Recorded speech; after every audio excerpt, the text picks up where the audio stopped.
नमस्कार दोस्तों, स्वागत है आप सबका भद्रा एस अकेडमी में।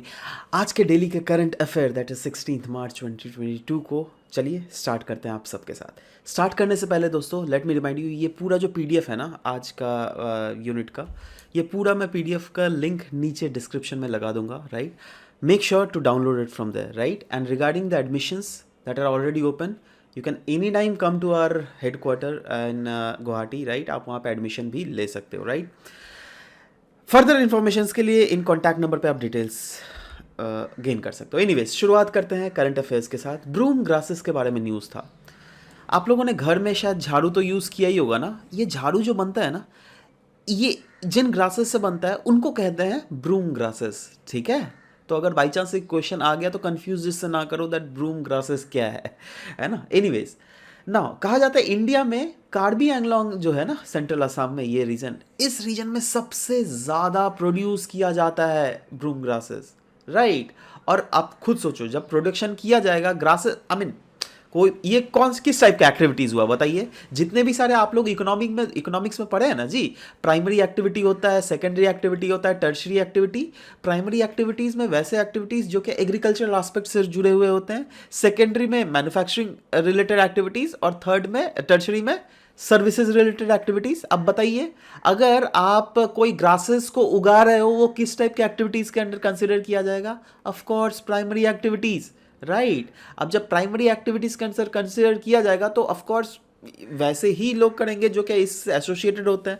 और अनडाउटेडली कार्बी एंगलोंग रीजन में बहुत सारे लोग रहते हैं, तो again since their livelihood is dependent on to it, right, तो ये बहुत ही एक अच्छा मीडियम है उनके इनकम को रेज करने का, राइट। और हमें पता है that this is a cash crop as well, right. देखो ऑफ कोर्स यार, इसको बेचकर आप बाजार में जाओगे, एक झाड़ू शायद आपको 60-70 रुपए का मिलेगा, राइट, है ना। मतलब इतनी घास से आप 60-70 रुपए कमा ले रहे हो, आप खुद सोचो, है ना, टेक्निकली। तो of course yes, it is a cash crop. और ऐसा माना जाता है, पॉपुलर बिलीफ है दैट अगर इस ब्रूम ग्रासेस के थ्रू अगर आप घर को झाड़ू लगाओगे ना, तो घर की जो नेगेटिव एनर्जी होती है ना, negative thoughts and negative energy, वो वाइप आउट हो जाती है। इसलिए आप देखोगे, जब छोटे थे आप लोग या फिर अभी भी देख रहे होंगे, घर को सुबह सुबह उठने के बाद ही पहले झाड़ू लगाया जाता है। क्यों? क्योंकि जो भी पुराने दिन के नेगेटिव एनर्जी या फिर थॉट्स होंगे, वो जिससे वाइप आउट हो जाए।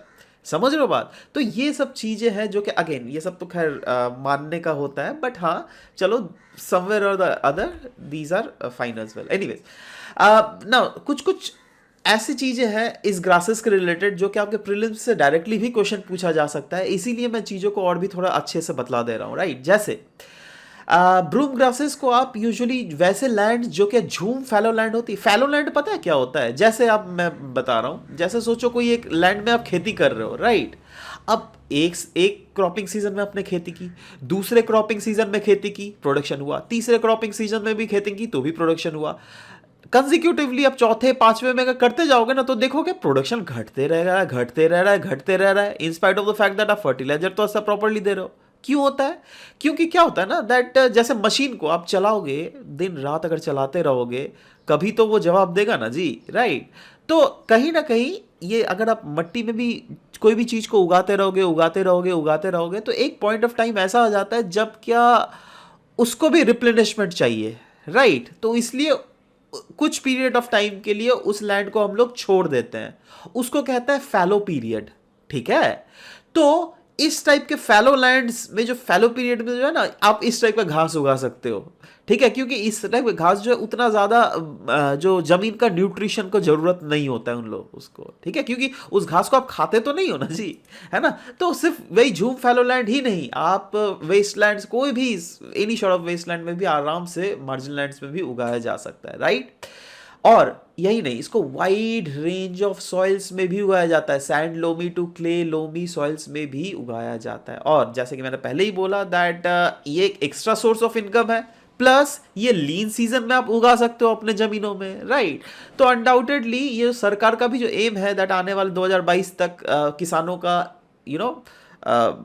इनकम को डबल कर ले, तो उसके रिलेटेड एक अच्छा सा स्टेप है। क्योंकि अगेन सरकार भी तो प्रमोट कर रही है ना इस चीज़ को, है ना। तो वहाँ के किसान भी खुश है क्योंकि किसानों को भी ज़्यादा पैसा मिल रहा है। लीन सीजन में भी आराम से उगा दिया जाता है, कोई भी वेस्ट लैंड, कोई भी फैलो लैंड में आराम से ये सब घासें उगा दी जाती हैं, ठीक है, ब्रूम ग्रासेस। तो आप जस्ट ध्यान में रखिएगा ब्रूम ग्रासेस के बारे में। एनीवेज, नेक्स्ट जो यहाँ पे न्यूज़ है वो थोड़ा ज़्यादा सब्जेक्टिव न्यूज़ है एंड इसको हम लोग GS2 पर्सपेक्टिव के, जो आपका सिलेबस में देखिएगा क्लियरली मेंशन दिया हुआ है, इंपॉर्टेंट एस्पेक्ट्स ऑफ गवर्नेंस, उससे रिलेट कर सकते हैं। एक्चुअली आपको पता ही होगा दैट कर्नाटक हाई कोर्ट ने बोल दिया दैट वेयरिंग हिजाब is not essential part of religion, ठीक है। तो इसी के रिलेटेड बेसिकली कंट्रोवर्सी बहुत दिन से हमारे देश में चल रही है, राइट। तो उसीलिए यहाँ पे क्लियरली बोला गया है दैट देखो आर्टिकल 25 ऑफ द कॉन्स्टिट्यूशन में जो क्या right to freedom of religion guarantee करता है ना, उसके अंडर हम इसको एश्योर नहीं कर सकते दैट हाँ आप हिजाब पहन के जा सकते हो घर में, क्योंकि वेयरिंग हिजाब is not essential practice of Islam, है ना। और ऐसा कहा जाता है आपका जाकर कुरान में, क्योंकि कुरान में क्लियरली कहीं मेंशन नहीं किया हुआ है, उसका एविडेंस भी दिखाया गया, आने वाले स्लाइड्स में मैं आपको बताऊंगा, don't worry about it, right. और कोर्ट ने कहीं ना कहीं कर्नाटक गवर्नमेंट के जो ये लीगैलिटी जो उन्होंने बेसिकली वर्डिक्ट दिया था उस चीज़ को बिल्कुल अपहोल्ड करके बोला गया है दैट हाँ it is not mandatory. Now इसका भी काउंटर दिया जा रहा है, मुस्लिम कुछ वुमेन्स ने बेसिकली फाइल किया था, तो उन्होंने काउंटर देते हुए कहा देखो भाई ऐसी बात नहीं है, इंडियन लीगल सिस्टम कहीं ना कहीं एक्सप्लिसिटली रिकॉग्नाइज करती ही है दैट हाँ हम कोई भी रिलीजियस सिंबल को अपना वेयर या फिर उसको कैरी फॉरवर्ड कर सकते हैं। जैसे मोटर व्हीकल्स एक्ट में देख लीजिएगा, उसमें सिख्स जो होते हैं ना, जो टर्बन बांधते हैं, उनको एग्जम्पशंस दिया हुआ है दैट हाँ आप हेलमेट अगर नहीं भी पहनोगे तो भी चलेगा। क्योंकि एक्चुअली देखिए मैंने भी, I am not a Sikh but I वोर टर्बन, राइट। वो जब पहनिएगा ना वो अपने आप में ही हेलमेट है लिटरली, ठीक है। तो इसीलिए आप अगर नहीं भी पहनते हो तो भी चलेगा, राइट। इनफैक्ट सिख जो है ना वो एयरक्राफ्ट में भी किरपांस को पहन सकता है। किरपांस ये चाकू टाइप का कुछ डिवाइस होता है, ठीक है, जो क्या उनका रिलीजियस सिंबल होता है बेसिकली। तो वही जब काउंटर दिया जा रहा है, जब इनको पहनने के लिए अलाउ कर दिया गया है तो हमें क्यों रोका जा रहा है। नाउ ये जजमेंट कहीं ना कहीं एक बहुत बड़ा डाइकोटोमी क्रिएट कर रहा है। डाइकोटोमी मतलब एक ही एस्पेक्ट के दो पहलू क्रिएट कर रहा है, राइट। वो क्या क्या है, एक तो है फ्रीडम ऑफ रिलीजन, जहां पे इस मुस्लिम रिलीजियस कम्युनिटी से जो है ये आवाज उठाया जा रहा है दैट देखो भैया हमें डिनाई किया जा रहा है हमारा कॉन्स्टिट्यूशनल फ्रीडम, राइट। बट वहीं पर कहीं ना कहीं फ्रीडम ऑफ कंसाइन भी आ जाता है, क्योंकि आपको पता होना चाहिए दैट कॉन्स्टिट्यूशनल राइट्स जितने भी सारे हमारे दिए जाते हैं हम लोगों को in general to the citizens of India, they are not explicit in nature, right। उसमें अगर सरकार चाहे तो कर लगा सकती है, बट उसके भी कुछ प्रोविजंस है, जैसे अगर आपका वो कॉन्स्टिट्यूशनल राइट अगर पब्लिक ऑर्डर को हार्म कर रहा है। और यहाँ पर क्या इशू था, यहाँ पर इशू था दैट जो मुस्लिम महिलाएं हैं वो कर्नाटक के स्कूल्स में हिजाब पहन के जाके एग्जाम देने जा रही थी या फिर हिजाब पहन के जा रही थी, तो उसके अगेंस्ट में जो अदर रिलीजियस डोमिनेशंस के बच्चे हैं ना वो लोग भी अपने रिलीजियस सिंबल्स पहन के आने लग गए थे, राइट। मतलब ये ऐसा लग रहा था दैट वो कहीं ना कहीं एक मंदिर मस्जिद वाला केस चल जा रहा था। देखो स्कूल क्या है, स्कूल कॉलेजेस उसको हम लोग बोलते हैं शिक्षा का मंदिर, राइट। तो वहां पे सिर्फ और सिर्फ मतलब देखो यही है, मैं कुछ नहीं बोल रहा, ये बेसिकली अलग अलग पार्टीज के द्वारा ऐसे चीजों को रखा जा रहा है, पुट फोर्थ किया जा रहा है दैट एक पार्टी बोल रही है दैट नहीं भाई हमारा रिलीजियस फ्रीडम हर्ट हो रहा है, दूसरा पार्ट बोल रही है स्कूल जो है वो शिक्षा का मंदिर है, तो क्यों ना हम वहां पे सिर्फ शिक्षा ही ले, क्यों हम वहां पर रिलीजियस डोमिनेशंस को लेकर आए, ठीक है। बट साथ ही साथ एक दूसरा कमेंट भी दिया जा रहा है दैट अगर आप मुस्लिम रिलीजियस टेक्स्ट के सूरा इतना वर्स इतना फुटनोट इतना इस सब में देख लीजिए तो the Holi Quran, I mean Holi Quran के इस वर्स में क्लियरली लिखा हुआ है that it does not mandate wearing हिजाब फॉर मुस्लिम वुमेन। इसलिए कर्नाटक हाई कोर्ट ने बोला that it is not mandatory for you. But anyways ये भी न्यूज इन ट्रांजैक्शन है, ठीक है, ट्रांजिशन बेसिकली ट्रांजिशन। तो हाँ समय के साथ साथ न्यूज चेंज आती रहेगी, जैसे चीजें कुछ भी इंप्रूव होंगी we will let you know about it, ठीक है। चलो आगे बढ़ते हैं। एंटी लिंचिंग बिल के रिलेटेड नाउ सेंटर ने क्लैरिफिकेशन मांगा है राजस्थान और मणिपुर से। इन्होंने अपने जो राज्य में है एंटी लिंचिंग बिल्स पास किया है, राइट। तो अब इसको किस टॉपिक से रिलेट कर सकते हो, general studies to government policies and interventions for development various sector, क्योंकि देखो अल्टीमेटली गवर्नमेंट पॉलिसीज ही है ना, है ये कोई भी अगर बिल ला रहे हो तो वो क्या है, गवर्नमेंट पॉलिसी ही है, राइट। तो वो वेरियस सेक्टर एंड इशू को कैसे कैसे इंपैक्ट कर रहा है, that is what we are going to see है, ठीक है। क्योंकि देखो लिंचिंग ये भी एक अभी का 1-2 महीने का ये न्यूज़ नहीं है, ये बहुत पुराना न्यूज़ है, बहुत दिन से ये बेसिकली इश्यूज हमें देखते हुए आ रहा है, राइट। तो जैसे आप देख लोगे काउ के रिलेटेड लिंचिंग हो जाता है, बहुत ज़्यादा ये सब होता है। Anyways ministry of home affairs ने बेसिकली इन्फॉर्म किया था लोकसभा को दैट कुछ कुछ क्लैरिफिकेशंस माना गया है राजस्थान और मणिपुर के गवर्नमेंट के द्वारा, दैट उन्होंने जो एल्टी लिंचिंग बिल पास किया है अपने राज्यों में 2019 और 2018 में, तो उसके कुछ कुछ provisions ministry of home affairs basically clarify करना चाहती है ना। आपको ये सब जब भी डिस्कस करता हो ना, तो आपको दिमाग में आना चाहिए दैट इसको हम लोग पॉलिटी से कैसे रिलेट कर सकते हैं। आप जब भी लक्ष्मीकांत पढ़िएगा पॉलिटी का बुक, तो उसमें क्लियरली मेंशन किया हुआ है दैट कभी भी ऐसी कुछ अगर कानून आती है स्टेट लेजिस्लेचर में जो क्या सेंट्रल कानून को वायलेट करती है, या फिर सेंट्रल गवर्नमेंट में उसका कानून प्रॉपरली एक्सप्लिसिटली मेंशन नहीं किया गया है, तो सेंटर उससे उस कानून के ऊपर जवाबदेही ले सकती है स्टेट गवर्नमेंट में, राइट। इससे कोई भी फेडरल स्ट्रक्चर जो है तबाह नहीं हो रहा है, ये सब आपको क्लियरली समझना पड़ेगा, right. So ministry of state of home affairs had said basically that lynching is not defined as a crime. देखो क्लियरली मेंशन किया हुआ है दैट लिंचिंग जो है वो इंडियन पिनल कोड में एज अ क्राइम अभी तक मेंशन नहीं किया हुआ है। In fact national crime record bureau के भी जो वेरियस डेटाज ले आता है ना, ये क्या करती है नेशनल क्राइम रिकॉर्ड ब्यूरो, हर साल जो है जो भी अलग अलग स्टेट्स में किस अलग अलग किस्म ऑफ क्राइम हो रहे हैं उसका डेटा ब्यौरा देती है, राइट। तो उसके ब्यौरा में बेसिकली हेट स्पीच को अभी तक मेंशन नहीं मिला हुआ है। देखो ये सब कुछ कुछ फैक्ट्स है जो कि मैंने बता दिया, क्योंकि बाई चांस में अगर कैसे भी प्रीलिम्स में अगर टफ क्वेश्चन बना देना तो इस टाइप की चीजें आपको घुसा देंगे, राइट। सो मेक श्योर ऐसा अगर 2 स्टेटमेंट आ गया, लो ना आप सोच लो ना, पहला स्टेटमेंट आ गया that lynching is very much well defined in Indian penal code, तो आपको तो लगेगा हाँ यार इंडियन पेनल कोड में तो डिफाइंड रहेगा यार, इतने दिन से लिंचिंग होता हुआ आ रहा है, राइट। या फिर ऐसा बोल देगा NCRB on a daily on an annual basis they come up with a data regarding hate speech, right? So will that be correct? No, that will be wrong. क्यों? क्योंकि अभी तक उसके पास एक्सक्लूसिवली कोई हेट स्पीच के related अलग सा एक हेड नहीं बनाया हुआ है नेशनल क्राइम रिकॉर्ड ब्यूरो के डेटा के अंदर, ठीक है। इसीलिए मैं इस चीज को बता दिया आपको। एनीवेज नेक्स्ट जो न्यूज़ है दोस्तों, इसको हम लोग प्रीलिम्स पर्सपेक्टिव में देख रहे हैं, that is foreign contribution regulation act, right. अभी एक्चुअली क्या हुआ ना, यूनाइटेड किंगडम्स ने इंडिया के साथ बायलैटरल डायलॉग कर रही थी, तो उसके रिलेटेड उसने एक इशू उठाया ऑक्सफैम इंडिया के रिलेटेड। एक्चुअली देखिए ऐसे बहुत सारे एनजीओज है ना जो कि इंडिया में काम करती है, राइट। अब उनको फॉरेन फंडिंग आती है, राइट, और उनको जो कोई भी एनजीओ अगर इंडिया में काम करेगी अलाउ है, बिल्कुल उसको कोई रोक टोक नहीं है। बट अगर आप फॉरेन फंडिंग लोगे तो वो लेकिन उसमें कुछ कुछ रेगुलेशन सरकार डालती है, राइट। और उसका अगर ब्यौरा प्रॉपरली सरकार के पास नहीं दोगे तो सरकार को इतना पावर है दैट आपका जो लाइसेंस है, कोई भी अगर एनजीओ है उनका जो लाइसेंस है ना, सरकार कैंसिल कर सकती है, राइट। और वो कौन से एक्ट के under, foreign contribution regulation act, जिसको हम लोग FCRA एक्ट ऑफ 2010 भी कहते हैं, ठीक है, जो कि रेगुलेट करते हैं रिसीप्ट्स ऑफ फॉरेन कंट्रीब्यूशन या फिर कोई भी शॉर्ट ऑफ एड जो क्या इंडिया को दिया जा रहा है। क्यों? क्योंकि अब देखो इसको पहले नहीं रेगुलेशन किया जाता था, इसलिए रेगुलेशन किया जाने लगा ना, क्योंकि ऐसा पता चला दैट इन सब जो फंडिंग से है आपका जाके बेसिकली वायलेंस को प्रमोट किया जाता है इंडिया में, इंडिया को डिस्टेबल करने की कोशिश की जा रही है, राइट।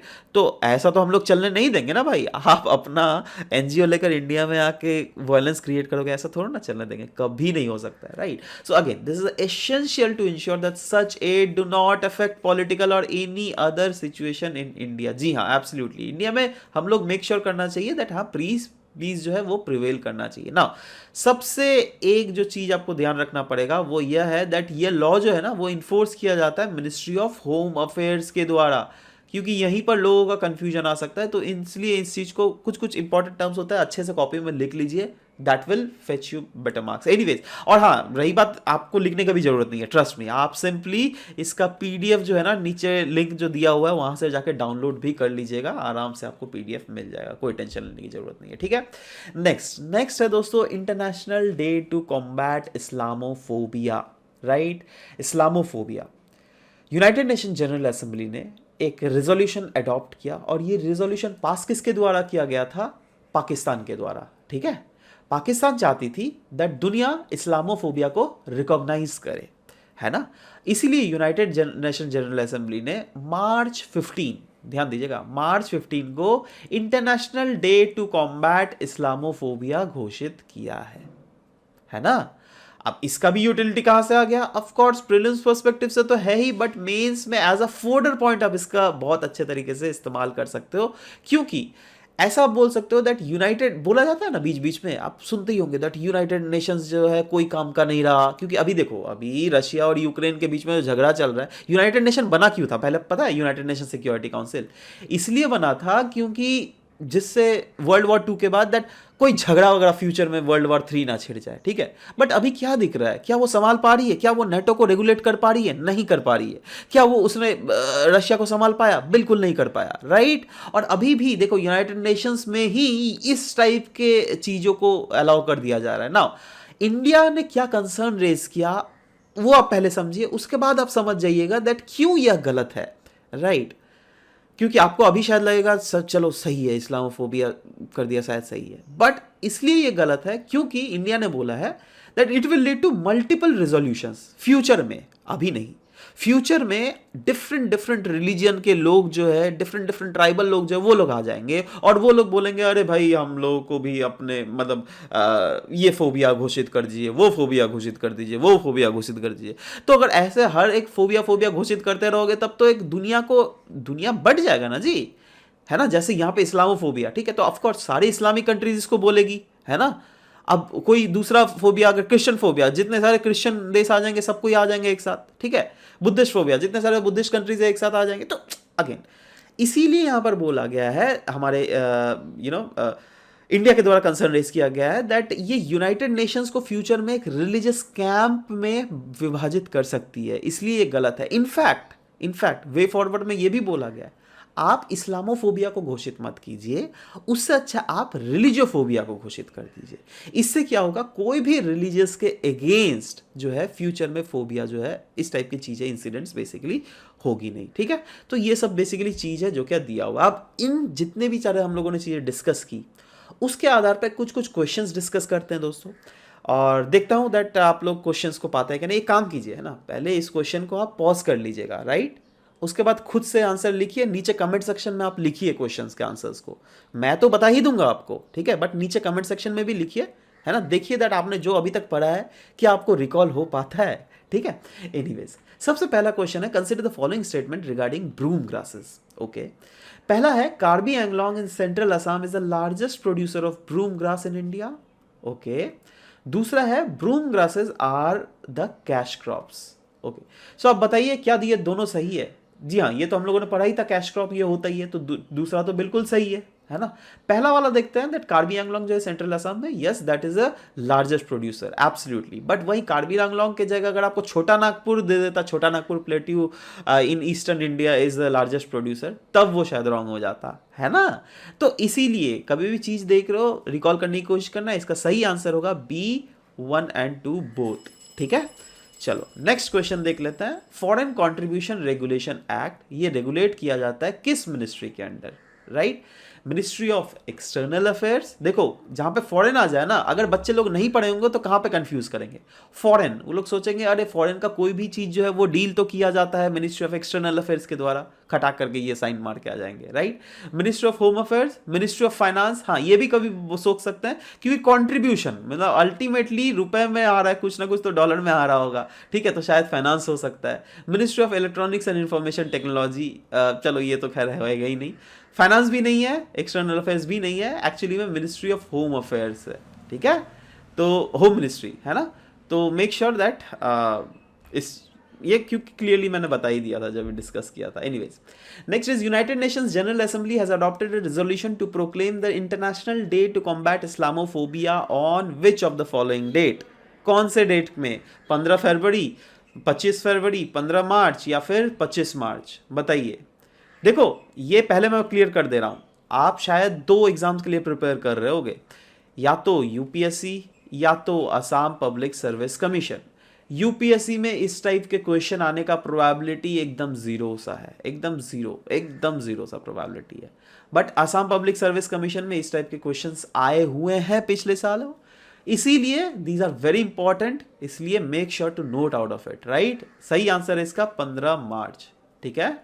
वैसे 2022 को ही मतलब घोषित किया गया है, तो अगेन ये क्योंकि नया चीज़ है ना, तो there is a high probability Assam PCS में पूछा जा सकता है, right. So make sure that you cover this up for you. Anyways, अब दोस्तों एक मेंस पर्सपेक्टिव हम क्वेश्चन डिस्कस करते हैं, राइट। ये क्वेश्चन बोला गया है मॉब लिंचिंग के बारे में। अब बताइए, क्वेश्चन है what is mob lynching, right. थोड़ा एक्सप्लेनेटरी में वे में डिस्कस कर रहा हूँ क्योंकि ये मॉडल आंसर है, आपको इसके बाहर कुछ करने का जरूरत ही नहीं है अगर आपको ये क्वेश्चन प्रॉपर्ली समझ में आ गया तो, राइट। मैं आपको समझा भी रहा हूं, डोंट वरी। अगर क्वेश्चन आ जाए what is mob lynching, what are the various reasons for the rise of mob lynching in India, suggest some measures. देखो कुछ नहीं है, 3 एस्पेक्ट पूछे गए इस क्वेश्चन में। इस क्वेश्चन को एनालाइज करना सीखो पहले। एक होता है व्हाट इज मॉब लिंचिंग, मतलब व्हाट पार्ट पूछा गया है, कोई इंसिडेंट जो हो रहा है वो क्या है, राइट। एक पार्ट हो गया।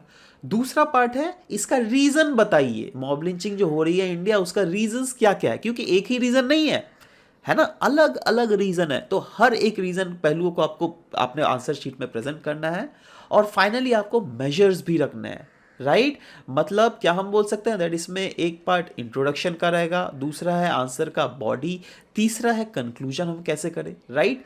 इंट्रोडक्शन की अगर बात करें दोस्तों, तो इंट्रोडक्शन में हम क्या लिख सकते हैं, ऑफ कोर्स मॉब लिंचिंग के बारे में, क्योंकि देखो ये डायनामिक इंट्रोडक्शन नहीं है। देखो इंट्रोडक्शन भी 2 टाइप ऑफ होता है, एक होता है स्टैटिक इंट्रोडक्शन, एक होता है डायनामिक इंट्रोडक्शन, ठीक है। डायनामिक इंट्रोडक्शन वो इस इंट्रोडक्शन होता है जहां पर आप नॉर्मल कोई करंट अफेयर वाला चीज घुसा सकते हो, ठीक है। अब स्टैटिक इंट्रोडक्शन वो होता है ना जहां पर क्वेश्चन में ही स्टैटिक क्वेश्चन पूछा हुआ है, जैसे इस क्वेश्चन में क्या है, स्टैटिक क्वेश्चन पूछा हुआ है what is mob lynching, right. पूछा गया ना। हाँ, आप डेटा प्रेजेंट कर सकते हो, अगर आपको नेशनल क्राइम रिकॉर्ड ब्यूरो का या फिर डेटा कुछ अगर पता है तो आप प्रेजेंट कर सकते हो, बट क्या उतना डेटा प्रेजेंट याद रहता है किसी को, इंसान को? Of course humanly not possible, क्योंकि you are preparing for civil services. This is huge, एक ओशन है भाई, ओशन में सारे छोटे मोटे डेटा इंसान याद नहीं कर सकता, ठीक है। एनीवेज, आंसर में आप स्टार्ट कर सकते हो। मॉब लिंचिंग क्या होता है? ये एक टर्म है which is used to describe the act of targeted violence by a large group of people. Of course उसमें होता क्या है, एक कोई बंदे को जिसके ऊपर एलिगेशंस होती है दैट ये शायद वहाँ के बच्चों को किडनैप करने आया है, तो क्या अगर मोहल्ले वालों को पता चल गया, सब कोई आ जाएगा, इसको डंडा मार मार के जिंदा मतलब इनकी जान ही ले लिया जाता है, ठीक है। तो वही ना हुआ जी, मॉब लिंचिंग क्या है, एक टारगेटेड वायलेंस है। क्यों? क्योंकि इस बंदों के अगेंस्ट सब कोई बंदे एक साथ आ गए, इसको मार रहे हैं, ठीक है, by a large group of people, है ना, वही हो रहा है ना जी।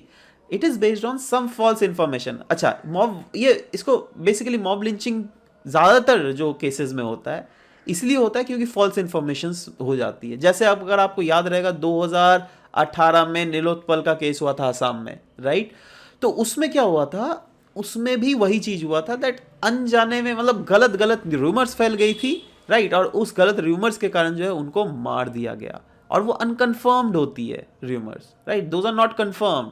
सिंपली एक जन को किसी को अगर व्हाट्सएप में मिल गया ना, ये शेयर कर देगा इसको व्हाट्सएप में, ये भी इसको व्हाट्सएप फेसबुक सब जगह शेयर कर देगा। अब वहाँ के तो लोग देखो, आप यहाँ आप एक तो एंगल देखो दैट सरकारी एंगल से देखो दैट हाँ ये गलत है, बट आप जब यहाँ पे आ जाओगे ना तो आपको लगेगा शायद यार मेरे बच्चे खतरे में ना आ जाए, ठीक है। तो शायद इन लोग को भी वही लगता होगा, इसलिए ये लोग जो है ऐसा स्टेप लेते हैं, राइट। नाउ सवाल होता है दैट इन्होंने ऐसा स्टेप क्यों लिया यार?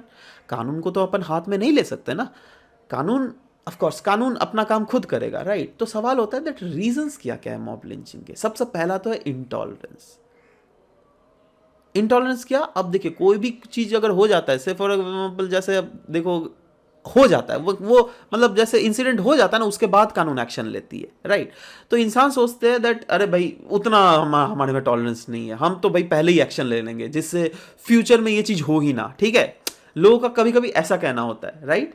दूसरा है एक बायसेस होता है। बहुत समय आप देखोगे कोई पर्टिकुलर रिलीजियस डोमिनेशन के अगेंस्ट, क्लास के अगेंस्ट, कास्ट के अगेंस्ट भी वायलेंस हमें देखने को मिलता है। तो ये सब भी रीजन है जिसके कारण मॉब लिंचिंग होती है।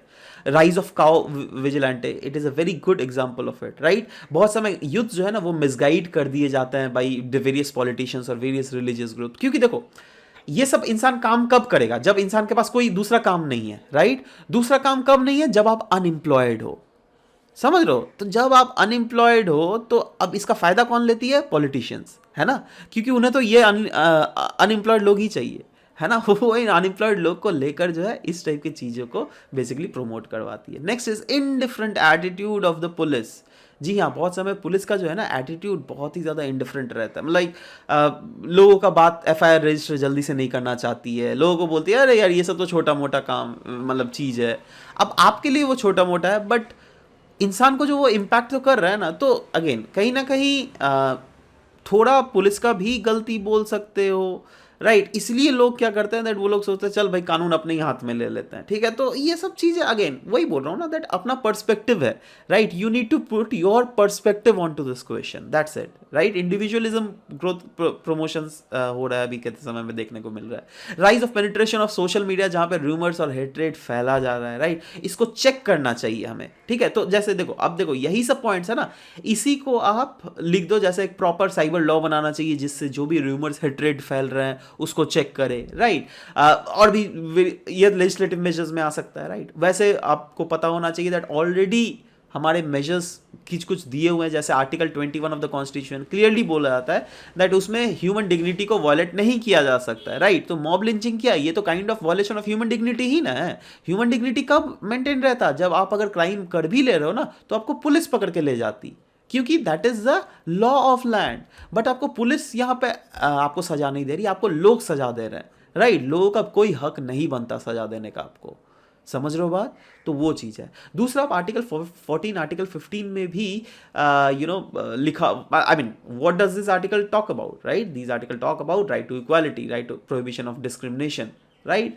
तो अगेन जब इक्वालिटी हो मतलब कोई अगर दूसरा क्रिमिनल अगर कोई काम कर रहा है उसको जेल हो रहा है तो टेक्निकली आपको भी उसी टाइप का सजा मिलना चाहिए, right. You are not subjected to these mob violence something like that, right. Next is preventive measure. ये तो हो गया लेजिस्लेटिव, दैट इज हमारे कानून में क्या मेंशन्ड है, राइट। कुछ ऐसे भी तो अपन मेजर्स लेते हैं ना जिसको हम लोग प्रिवेंट करने के लिए लेते हैं। वो क्या क्या है, ऑफ कोर्स जैसे फास्ट ट्रैक कोर्ट सेटअप किया गया, टास्क फोर्स सेटअप किया जाता है सरकार के द्वारा। बहुत समय सरकार जो है ना कम्युनिटी पुलिसिंग को भी प्रमोट करती है। दैट इज कम्युनिटी पुलिसिंग मतलब क्या हुआ ना, जैसे सोचो एक गाँव है, यहाँ पे डिफरेंट कम्युनिटी के बड़े बड़े लोगों को बोल दिया गया देखिए इस टाइप के इंसिडेंट फ्यूचर में हो सकते हैं क्योंकि आजू बाजू वाले गाँव में हो रहा है, तो प्लीज़ आप लोग भी अपने यूथ्स को, आप लोग भी अपने बेटे को, इन लोग को समझाइए दैट इस टाइप के एक्टिविटीज़ में इंक्लूडेड ना हो, राइट। तो अगेन आपके पापा अगर कुछ आपको बोलेंगे तो आप सुनोगे ना यार, है ना। तो उस टाइप की चीज़ है। और बहुत समय जो विक्टिम ऑलरेडी हो जाते हैं उनके लिए भी विक्टिम कंपनसेशन स्कीम का भी मुआवजा दिया जाता है सरकार के द्वारा, ठीक है। तो ये सब चीज़ है ना। सवाल ये होता है दैट वे फॉरवर्ड क्या है भैया, है ना। तो government should criminalise the act of lynching as violence, absolutely this is the very much need of time. क्योंकि देखो आज 1-2 इंसिडेंट्स हो रहे हैं, कल को अगर 10 इंसिडेंट होने लगे तब क्या करोगे भाई, है ना। और भगवान ना करे दैट वही इंसिडेंट आपके अपनों के साथ हो जाए, तब तो लगेगा ना। इसीलिए we should make sure that अभी से ऐसा सख्त कानून बन जाए जिससे कोई भी कानून को अपने हाथ में ना ले। अरे कानून के लिए तो आपको 100 नंबर दिया ही गया है, 100 नंबर को डायल कीजिए ना, जो भी प्रॉब्लम हो रहा है इनको कंप्लेन कीजिए ना, ठीक है। साथ ही साथ इंपावर करना पड़ेगा हमको लोकल लॉ एनफोर्समेंट ऑफिशियल को, जिससे उन लोग को इतना इंपावरमेंट मिल जाए जिससे बाई चांस अगर इस टाइप के कोई इंसिडेंट्स आने की संभावनाएं भी हो उनको इंटेलिजेंस इनपुट मिल जाए प्रॉपर्ली, और उस इंटेलिजेंस इनपुट के आधार पर वो लोग कुछ एक्शन, ऐसे प्रिवेंटिव एक्शंस ले जिससे ये इंसिडेंट हो ही ना। समझ रहे हो बात। तो ये सब जो है अलग अलग एंगल में हमें इन चीज़ों को सोचना पड़ेगा और उस पर एक्शंस लेना पड़ेगा, right. So guys this was all about the discussion that we had for whole class of today. We'll be meeting in next session. Till then, bye bye, take care. और इसका PDF डाउनलोड लिंक में दिया हुआ है नीचे description में, please जाके download कर लीजिए। Thank you guys.